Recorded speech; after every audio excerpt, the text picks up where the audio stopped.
चलो इधर सुनो, चैप्टर का नाम क्या है?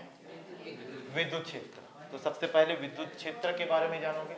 विद्युत क्षेत्र क्या होता है? आवेश प्रवाह की दर को विद्युत क्षेत्र कहते हैं। इसे कैपिटल आई से प्रदर्शित करते हैं। इसका मात्रक एम्पियर होता है। ठीक, उसके बाद अब आवेश जान लिए तो आवेश के बारे में पढ़ेंगे। तो सबसे पहला पॉइंट पढ़ेंगे, विद्युत क्षेत्र किसे कहते हैं। समझ आ रहा है? तो विद्युत क्षेत्र किसे कहते हैं? आवेश के चारों ओर का वह क्षेत्र जहां तक वह दूसरे आवेश पर स्थिर वैद्युत बल लगा सकता है, उस आवेश के लिए विद्युत क्षेत्र कहलाता है। बोलते भी जाओ ऐसे हल्का हल्का। उसके बाद क्या पढ़े थे नेक्स्ट? विद्युत क्षेत्र की तीव्रता। तो विद्युत क्षेत्र के अंदर किसी बिंदु पर आवेश जितने बल का अनुभव करता है, विद्युत क्षेत्र की तीव्रता कहलाता है। इसको कैपिटल ई से प्रदर्शित करते हैं। फॉर्मूला क्या बनेगा? E is equal to F upon Q. समझ आ गया? सूत्र की बात करें तो फोर्स का क्या होता है? बल का न्यूटन, और आवेश का क्या होता है? कूलाम। तो न्यूटन प्रति कूलाम इसका क्या हो जाएगा? मात्रा। इसके बाद क्या पढ़े थे? विद्युत विभव। तो ये मजदूर टाइप काम करने वाला हो गया। विद्युत विभव क्या है?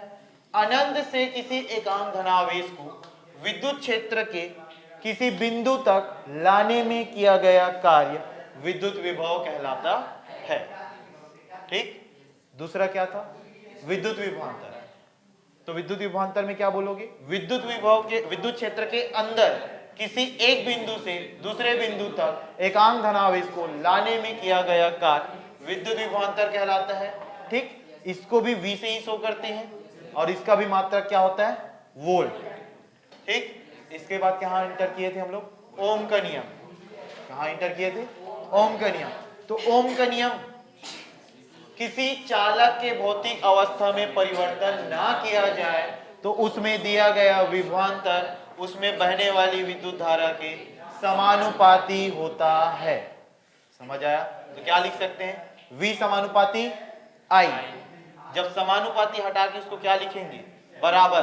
तो एक अनुपातिक नियतांक आएगा R, जिसको क्या बोलते हैं हम लोग? प्रतिरोध। तो फार्मूला क्या बन गया? V is equal to RI। और यहीं से R कब निकालना चाहें तो फार्मूला क्या बनेगा? R is equal to V upon I। R प्रतिरोध, और प्रतिरोध का मात्रक क्या होता है? तो ओम। बात समझ आया? प्रतिरोध का मात्रक ओम। प्रतिरोध क्या होता है? जो धारा, विद्युत धारा के प्रवाह में रुकावट उत्पन्न करे, क्या कहलाएगा? प्रतिरोध। अब प्रतिरोध के कारण क्या होता है? तो कोई भी चालक में क्या होते हैं? मुक्त इलेक्ट्रॉन होते हैं। जब उसको विद्युत विभवांतर दिया जाता है, किसको? चालक को। चालक में विद्युत विभवांतर दिया जाता है तो चालक के अंदर विद्युत क्षेत्र उत्पन्न हो जाता है, जिससे उस चालक में उपस्थित मुक्त इलेक्ट्रॉन विपरीत दिशा में, विद्युत क्षेत्र के विपरीत दिशा में गमन करने लगते हैं, जिससे आवेश और इलेक्ट्रॉन के बीच में टकराव होता है। टकराव होने की वजह से विद्युत धारा के प्रवाह में रुकावट उत्पन्न होता है, जिसे क्या बोलते हैं? समझ आ गया? ठीक। अब प्रतिरोध के कारक, तो प्रतिरोध पर क्या क्या प्रभाव पड़ता है ये देखना। प्रतिरोध के कारक, तो चालक के लंबाई पर, जितना चालक का लंबाई होगा उतना ही चालक में प्रतिरोध उत्पन्न होगा। तो क्या लिखेंगे? R समानुपाती होता है चालक के लंबाई L पर। दूसरा, प्रतिरोध व्युत्क्रमानुपाती होता है चालक के अनुप्रस्थ काट के क्षेत्रफल पर। इसका मतलब होता है व्युत्क्रमानुपाती है, इसका मतलब चालक का अनुप्रस्थ काट का क्षेत्रफल जितना बढ़ाओगे उतना ही प्रतिरोध कम होगा, क्योंकि चालक का अनुप्रस्थ काट का क्षेत्रफल जितना बड़ा होगा उतना ही टक्कर कम होगा। टक्कर कम होगा मतलब प्रतिरोध कम होगा, और जितना अनुप्रस्थ काट का क्षेत्रफल कम होगा उतना ही प्रतिरोध ज्यादा होगा। ये कहने के मतलब है। तीसरा और चौथा को ऐसे याद रख लो, 12th में जाना तो अच्छे से पढ़ लेना। क्या याद रखोगे? चालक के पदार्थ की प्रकृति पर, और चौथा है चालक के ताप पर निर्भर करता है। ये हो गया। उसके बाद आगे क्या पढ़े थे? प्रतिरोधकता, चालक के प्रतिरोधकता। तो इसको दो चीज को पकड़ के सॉल्व किए थे, न्यूमेरिकल सॉल्व किए थे, डेरिवेशन सॉल्व किए थे, उसको अच्छे से देख लेना। अब वो क्या था?